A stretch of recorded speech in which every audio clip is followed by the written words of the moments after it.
We interrupt this program for a special news bulletin. Throws toward the corner of the end zone. It is intercepted! Intercepted! The Ducks have the ball! To the end zone!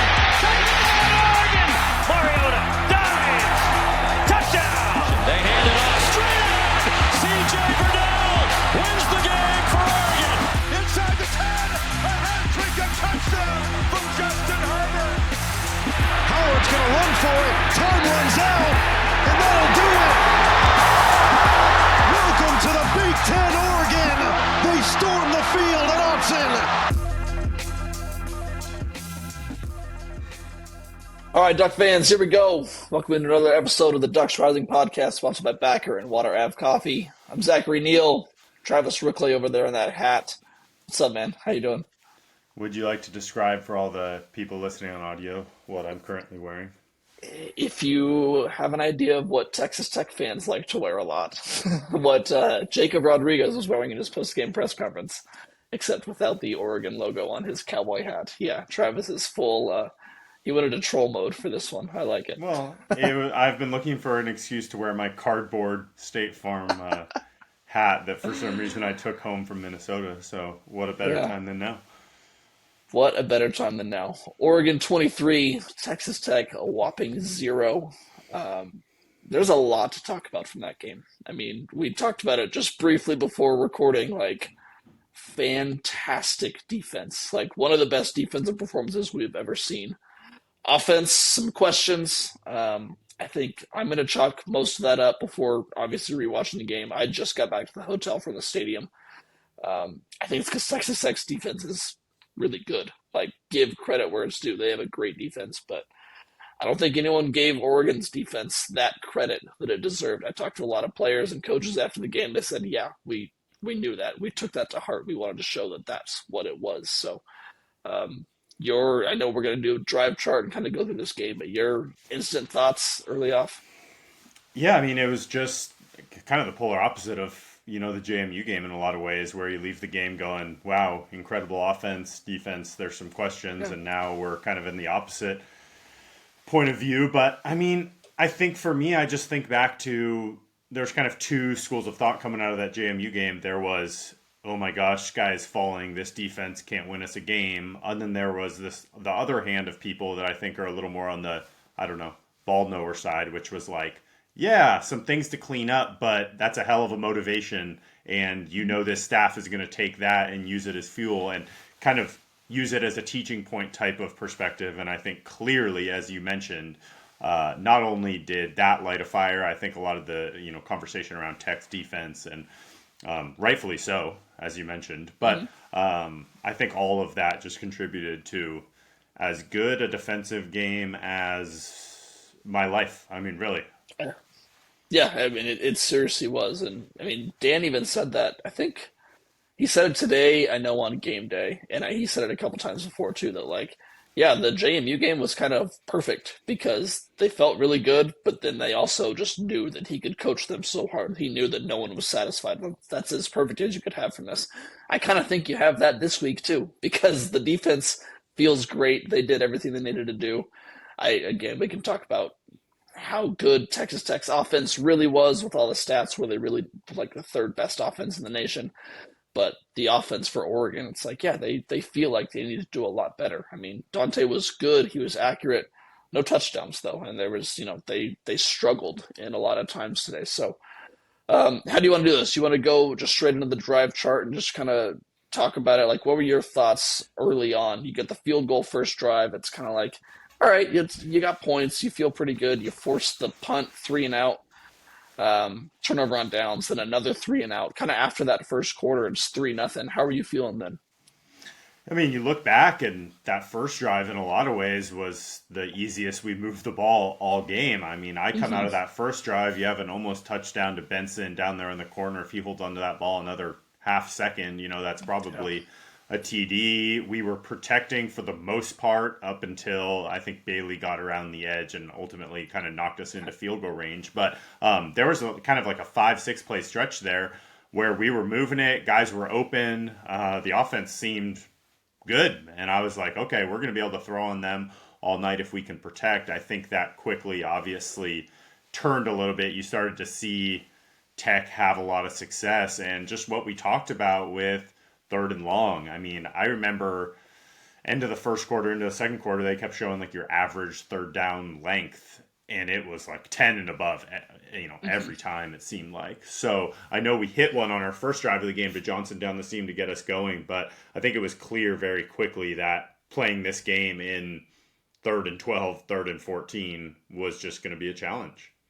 Well, and that's what got, I don't have obviously the stats right in front of me, but what got concerning for me really early on is that it wasn't even third and long. They were getting into like 2nd and 12, 2nd and 15, and then, a penalty or something against 2nd and 20. The number of 3rd and 20s they had in this game was just like, all right, you can't do anything here. Luckily, the defense showed up, and they were just, getting off the field so quickly. 3 and out, 3 and out. Tech's first drive, 3 plays, 8 yards. Second drive, 3 plays, minus 10 yards. Third drive, 2 plays, interception. Fourth drive, 6 plays, missed field goal. Next drive, 7 plays, fumble. Like, that's so impressive to be able to get off the field, force turnovers, just get into advantageous situations. And when your offense isn't clicking, which for the most part, Oregon's usually will, like, that's the thing. Like, I think we can feel confident going into the next few games that Oregon's offense is going to be better. And if the defense can stay this solid, like, look out, man. It's looking really good. Yeah, I mean, it's always going to be hard to be, play an A-plus game on both sides of the ball. So ultimately you hope that you either play like, your B plus A minus on both sides, or you got one side that plays dominant. I mean, I think it'd be hard to grade this offensive performance anywhere above a C, and that's being generous. Yeah. I think given the sloppiness and just some of the stuff that we saw. But yeah, I mean, the defense just continuously bailout after bailout after bailout, sometimes on shorter fields. I know Dan was pretty aggressive in this game. I think sometimes I agreed with it. There's a couple that I thought were a little iffy there. But I mean, for a while there, it started to feel like, unfortunately, Penn State, Indiana, Iowa, where you just had these drives, we kept getting to the 40, to the 30. Like, we had really no problem all night getting into their territory, but holding, sack, knocks us back, and just against... Fumbled snap. That's the common thread. It's like, we can move the ball against good defenses, but any great offense is going to struggle in 2nd and 20 or in 3rd and 15 against good defenses. You can do that against Minnesota and Wisconsin and Rutgers, but against good defenses, like, one negative play just makes it an uphill climb. And that was kind of the theme throughout the first and second quarters was, okay, we get down to the 30, sack, get down to the 30, holding. And now we're in 2nd and 20, and you're just kind of digging a hole to get yourself back. How did you feel going into halftime of this game? Because that was the weird situation where, like, I think Oregon is pretty frustrated and feels not great. I was thinking Texas Tech feels pretty frustrated and not great, but they also had reasons to feel like, all right, we're doing this. We're like 1 or 2 things away. How'd you personally feel? I mean, not great. I would have felt a lot better even at 9-0, but to just be 6 and just be a touchdown away. I mean, I just kept thinking, like, look, Texas Tech isn't this incompetent on offense. They're naturally going to put together. They're going to break one. Even at the end of the half there, you're driving. Dante hits one to Jamari, and you're thinking, okay, we can get 3 here and at least go up 2 possessions. And then Poncho has the worst snap. Just dribbles it back there. He channeled his inner Doug Brenner for a second there, and they'll lose us another 3. So to me, this game, I know we talked all week, was like, we just need to get to 2 scores, get to 2 scores, get to 2 scores. And we just refused to get to 2 scores. And you go into half thinking, man, we forced 2 turnovers in their territory. We moved the ball pretty well. Dante throws for 200 at half, and we have 6 points. Like, I was pretty frustrated. Did he have 200 by half? I didn't realize. He was 192, I think. He was 22 of 27 for 192 at half. 2 turnovers in their territory. 6 points. 6 points. Yeah. Yep. That's unbelievable. Yeah. Yeah. Well, I mean, then you get into the third quarter, and, after you force the punt, great. Get off the field quickly. Then you have the turnover on downs, of course. But then the game kind of changes, and you get that fumble, that incredible play from Mateo, where he just grabs it from Baron Morton and just takes. I thought he was close to scoring. Everyone I know on Twitter was saying, like, all right, Oregon's defense needs to score a touchdown because the offense isn't going to do it. They were kind of right. And then they punched it in one play later with Jordan Davis. And at that point, it's 13-0. And that's when I think the Oregon fan base collectively had just like the first breath of the game. It's like, okay, we're up 2 scores. Like, the way this game is going, I just don't really see, unless there's a massive mistake, I don't see Texas Tech being able to cover this difference. Yeah, I mean, getting to that 13 number is obviously big. I mentioned earlier I think the biggest question or biggest disagreement I had with the fourth down stuff was that drive when we were up 13-0. I felt we had we had all the momentum in the world. I think it's 13-0 near the end of the third, or I don't know if that was early into the fourth. I think we're at the No, we didn't have going for it on fourth down. We only had the missed turnover on downs when we were up 6-0.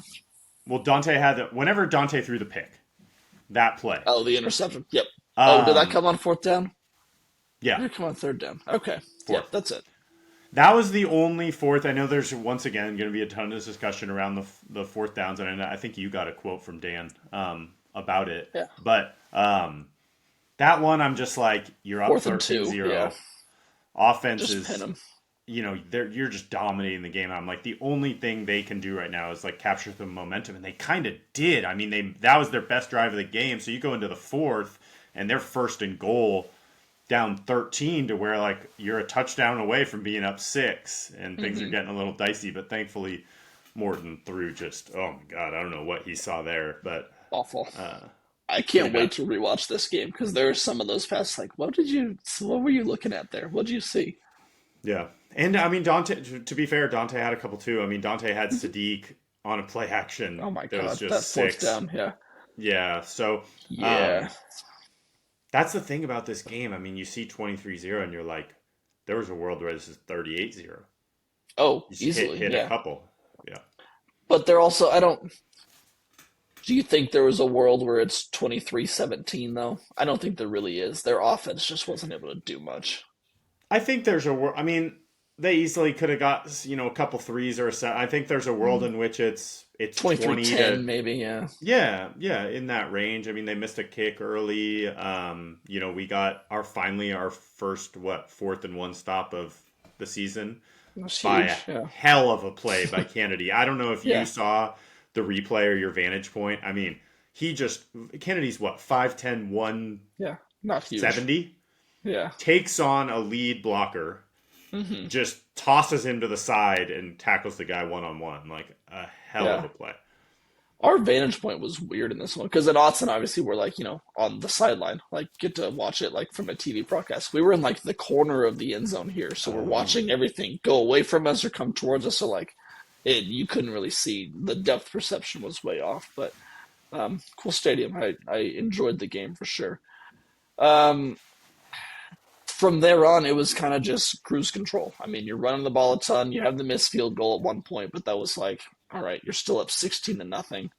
Then you get the late score from Jordan, but at that point, the game had already been in hand for quite a bit. So I don't know. By the time that interception happened in the fourth quarter, this game I think was pretty much over. Yeah, I mean, you put together a really nice drive after that. I mean, looking at the chart right now, I know we got the pick to start the fourth, and then we put together 10 plays, 55 yards to get. I think just going from 13 to 16 obviously always feels good because while it's still 2 scores, you're tacking on 2 2-pointers with it. So I think getting that 16 number was the first time I finally felt good. And then I think we kind of just broke their will almost offensively and defensively from that point. I mean, we started to really heat up Morton. Got a couple big hits on him in those last 2 drives, turned him over on downs a couple times. And I kept worrying it was going to be one of those games where they get their backdoor score with 28 seconds left, but pretty cool to see. I mean, you always love a shutout, but to get it in a game like this feels is pretty so special. good.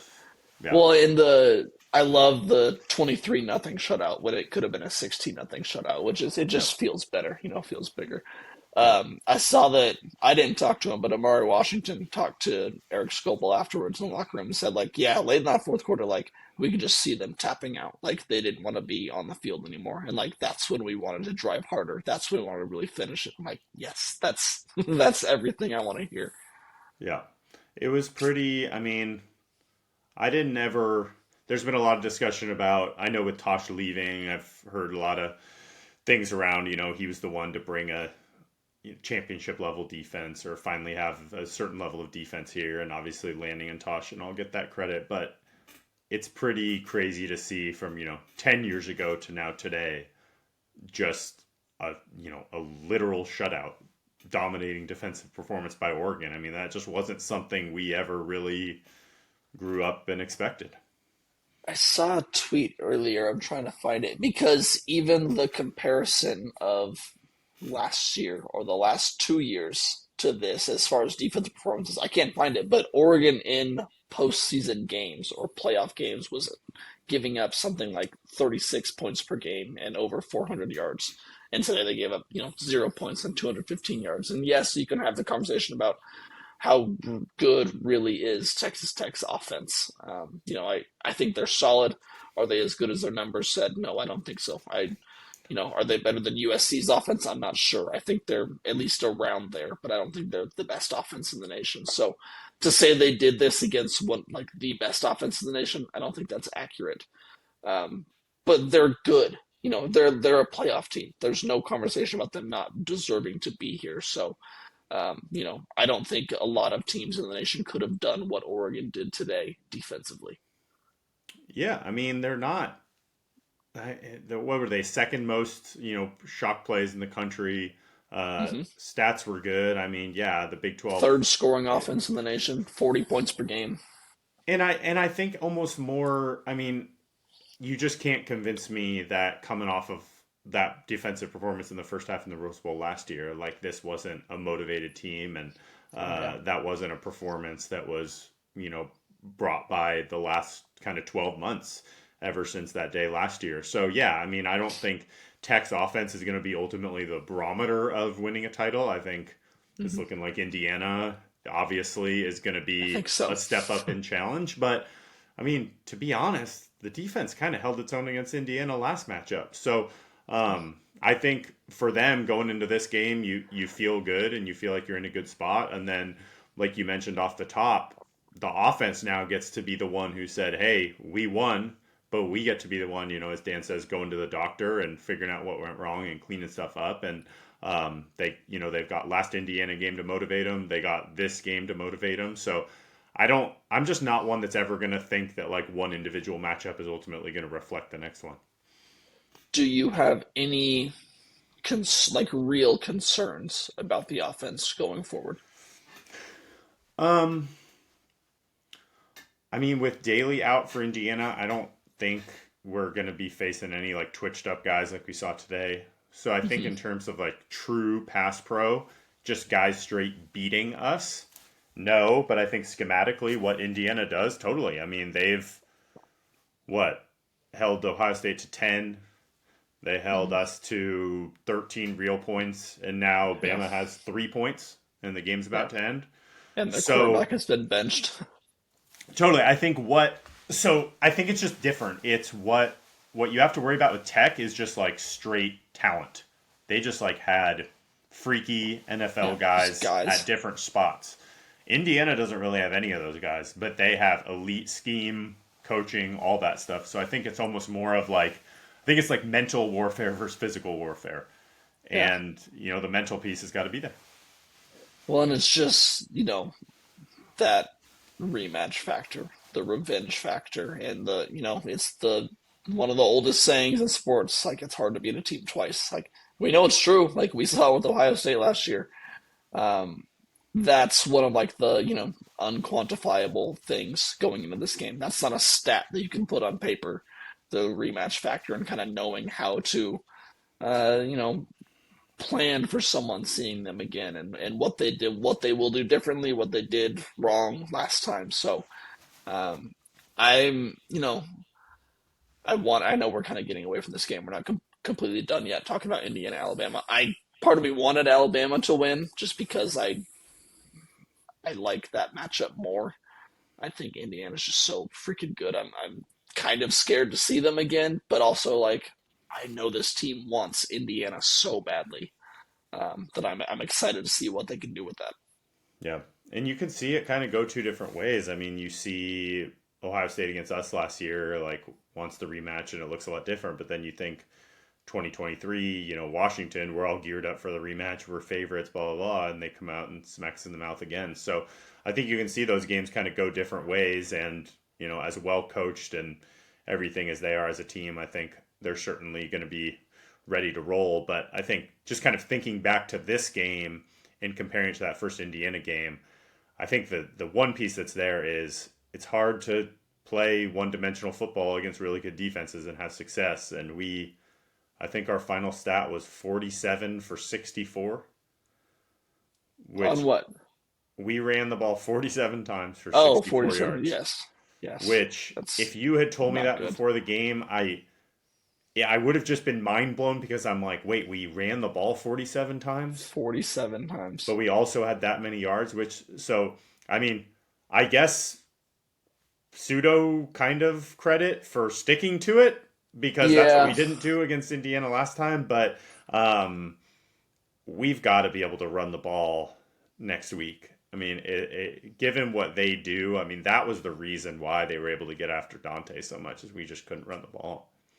I also don't have the brain power to do the sack adjusted right now, but Dante did get sacked a few times. He had 10 rushes for negative 12 yards, so that does skew it a little bit, but still, it's not anywhere near what it should be.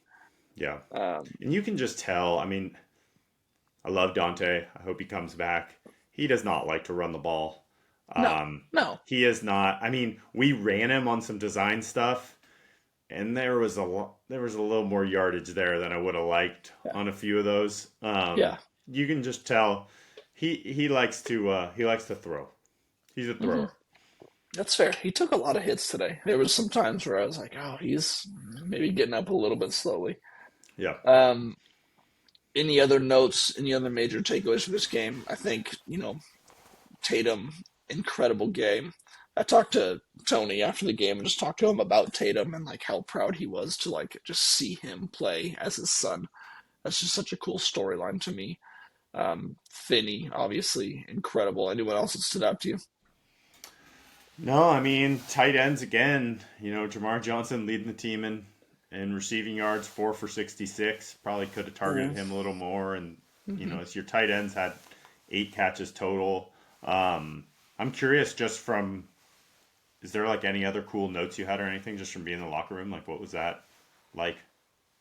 I wrote in my column or my takeaways afterwards. It was, I think the major thing I took away was that they were definitely upbeat and happy. I just chatted with Will for a while. He was drinking a beer. Our kids happened to go to the same preschool, so we were just talking about that, just talking about non-football stuff for a little bit. The mood was really light and fun, but it really wasn't overly celebratory at all. You could get a sense we know this was not their Super Bowl. They planned to be here. They plan to be back here in 13 days.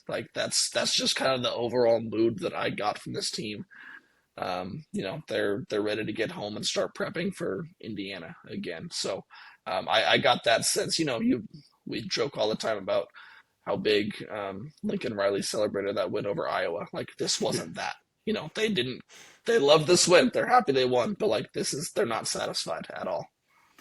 Did you happen to ask Will if he could delete the sprint out on 4th down, please, from the play? I realized after leaving, I was because he even asked me after we were done kind of just shooting the breeze for a little bit. He's do you need to ask me any questions, interview me or anything?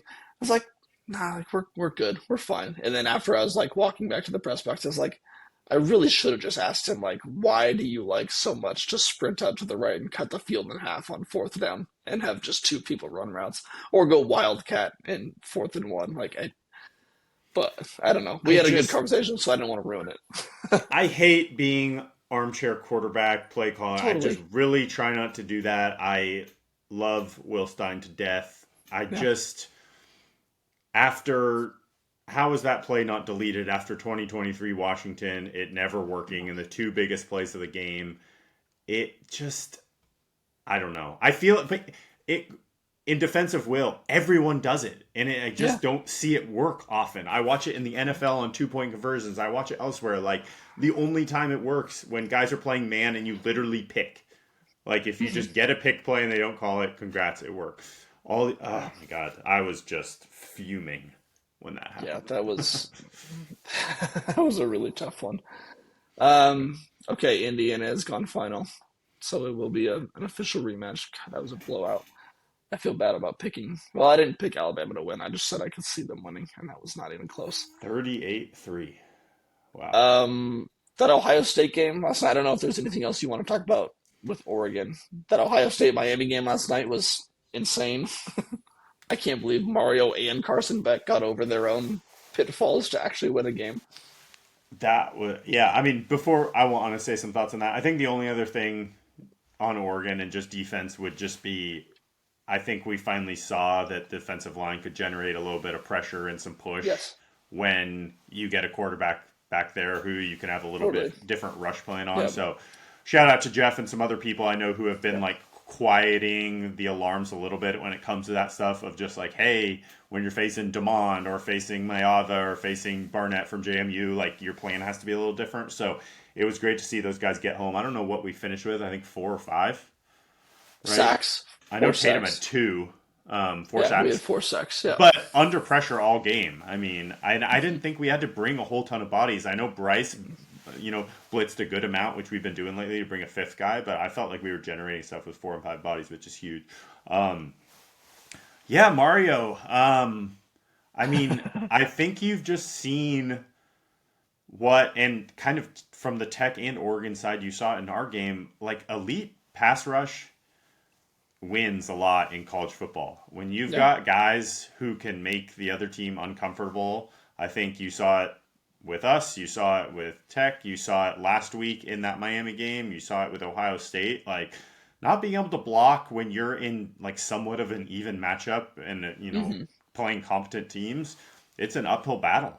It really is. So like, I mean, the priority on just these like twitched up edge guys has never been higher. Well, and the thing with Miami, they've always had the dudes. Like, they've got the talent to be able to win it all. The downside with them was always that they had a coach that sometimes gets in the way. They have a quarterback that likes to get in the way and throw interceptions when it's, inopportune times. So last night that happened to not happen, which I was very surprised by. Yeah. I'm interested to see what Georgia looks like tonight because Georgia or Ole Miss, that could go either way. I think it'll be Georgia, but I don't know. That's if they keep playing that way and Carson and Mario can stay out of their own way, like they could beat Georgia. Absolutely. Yeah. And God, I can't imagine. I know we have to get it past Indiana first, but a Mario landing championship in Miami, that is, wow. The content that would come from that is insane. Once again, I'm with you, not to get too far ahead, but I still think that's probably what you want as a Duck fan. I know there's people out there who mention, I know Miami's playing a home game. Whether we're playing Georgia or Miami, it's going to be 75-25. I don't think it makes much of a difference when it comes to that. I wonder how much different that game is without that just horrible pick six by Sayan. If that's even just a 7-3 game at that point, I don't know how much Miami was really scoring. They really didn't do much offensively. Beck was just kind of checking the ball down for 4 yards every play. He ended up throwing for like 130 yards. So I don't think anything I saw from Miami would really scare me that much in terms of the next couple matchups. But yeah, those edges are right up there with what we saw today. And just the Texas Tech defense in general, hat tip to them. 100%. I thought we were coming into this game with the best offense in the country. I felt really confident about our offense. I felt we were going to be able to run the ball. Those guys tackled, the whole defensive line, not even the edges. Hunter in the inside was just causing havoc all game. I thought if Poncho wasn't already returning, he might have gotten some feedback after this game that he might have wanted to come back. So, and we'll see about Dante. I know there's a lot of questions about him going into the portal opening tomorrow.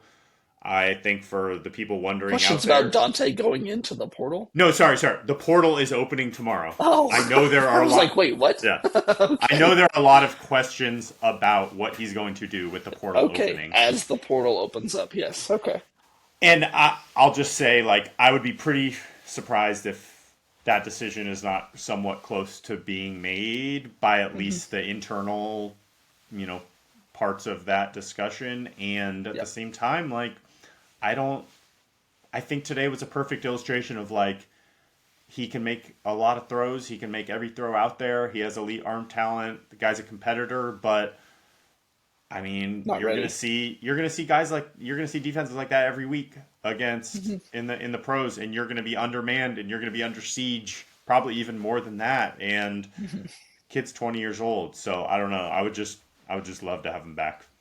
I mean, if he goes to Oakland or New York, or Oakland, Las Vegas, whatever, he's going to be under siege like that every week because they have no offensive line and not many people to throw to. Like, I don't know. I feel more confident after today's game than before it that he would be back because it was a good example of this shows that you still need more time just to get those last few, check marks in the box to be a really elite NFL quarterback. This whole, schedule and calendar is such a joke. Awful. I mean, the fact that Dan and Marshall are on a plane back right now, the portal's opening at midnight tonight. You're getting ready to play Indiana. It sucks for guys. Like, you can hate on them if you want, Twitter, but, like, it sucks for Kingston Lopa and these other guys that have actually played and now they can't even be on the team the rest of the year. Like, Kingston Lopa would have been in that game at times. Like, I also don't completely understand because, like, Novosad was still there with the team today. Like, is it I don't know if it's sometimes a coach decision, a player decision. Like, why is Novosad able to be there throughout this run when, Lopa and Lalea are not, I think it's kind of like there's no rule. I think it's coach, agent, player, family decision.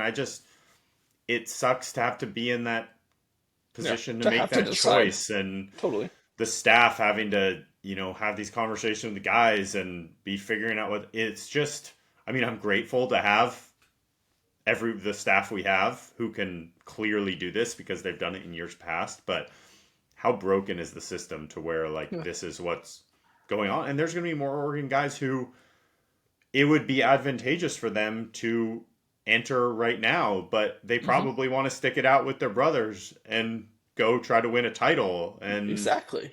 Then maybe their spot wherever is going to go. Like, it's horrible. Well, Ohio State lost. So I think that the schedule, like, if any team could have lost and actually, caused some change, I think that was one of them because, the bluest of blue bloods losing because of the schedule and having to deal with this. I think some wheels might get put into motion, whereas if, some of these teams had won, it would have been different. Well, yeah. I also hope they ask Signetti about that because I can't wait for his answer because somebody at some point is going to be like, how are you the team who bucked the buy trend? Yeah. And he's just going to stone cold just be like, we prepare better. It's going to be great. It's going to be great. Yeah. So I don't know. that it was him to do it and it was Bama to be the first team to not win against the bye team. Well, and I think it was Tom Fornelli or someone else who pointed out, you can cite all these stats about the bye teams, but you look at Oregon last night, Miami, and then Indiana. We also, between us three, scored 3 points in the first quarter. So everyone has been starting a little slow in these slobber knocker playoff games. So I don't know. I agree. All right, we should get out of here. Do you have anything else? We'll probably, I don't know when's the next game? What day is next it? Thursday? Friday. Today's Thursday, away. Right? Yeah. 8 days away. Okay. So we'll probably be on early next week. We're trying to get a big guest on, and just do a preview of that. It should be a fun breakdown of Indiana, a little bit of review on this game, but I think we'll mostly look forward and There'll be some portal stuff too. So, God, this next few weeks stretch, I kind of like forgot that the portal opened in a few hours, and then you brought it up. It's like, oh crap! I love portal season. I actually So like do I. I do these too. 2 portal weeks more than like even National Signing Day, because I feel like you're getting like impact guys, and a lot going to the roster next year. So yeah, I mean, love them too. Yeah. I don't know I think we're going to get a lot of Oregon news here soon, because I think a lot of these NFL early entry guys might start making some decisions that trickle out here soon as well. Like I said, I think a lot of those things are probably known internally, but you still got Mateo and Thieneman and Tuioti, Amari, Sadiq, who haven't announced anything. So I got to imagine at least some of that starts to trickle out, or you might be able to read between the lines a little bit when you see like who we're targeting or different stuff like that, because the guys have no real reason to publicly announce if they don't want to. And where other players are ending up going. And that's particularly talking about like the quarterback position. Like guys that, if you've heard that Oregon was maybe connected to someone and they go elsewhere, it's like, oh, okay, like maybe they feel confident about Dante coming back. I don't know. That hasn't happened yet, but that could be, if Sam Levitt ends up somewhere, it's like, oh, okay, that'd be interesting. So, yeah, these worth QB ones are going to be days. fun. I mean, this QB market is crazy. It's going to be interesting to see the dominoes that roll with it, with a lot of blue bloods who are ready to grab a guy. We'll see what happens with Ty Simpson, some other places too. I mean, if anyone is not ready for the NFL, I'd say it's probably someone who just got benched in his college football playoff game. But like, does he just do a Darren Thomas and like declares because he's about to get beat out by Keelan Russell or Mack or one of these other guys? Yeah. I don't know. Yeah. I mean, we'll see. Maybe. All right, you got anything to add before we get out of here? Nope. Hell of a day. Fired up to. Good New Year's. Yeah, finally. It makes for a much more fun next 8 days. Yes, absolutely. And just like an enjoyable night of watching football. I didn't get to watch all that Indiana game, obviously blow out, not that important, but I'm excited to see this Georgia Ole Miss game and be able to actually like watch that with a beer in hand and get ready for my 7:30 a.m. flight home tomorrow. My girlfriend Molly, bless her heart, asked me if I would mind if she went and saw one of her friends tonight and they hung out. And I said, as much as I'd love to join, like, I guess I'll stay home and watch the Sugar Bowl. So, yeah. I think you'll be fine. Good sacrifice. Good for you. We'll survive. Good for you. Yeah. All right. Check us out on YouTube. Find the Ducks Rising podcast on Apple or Spotify. And if you'd be so kind, give us a rating and a review. Most importantly, though, go over to Lookaverse and check out Ducks Rising. Subscribe now and support the program. Let's rise together. We'll talk to you guys in a few days.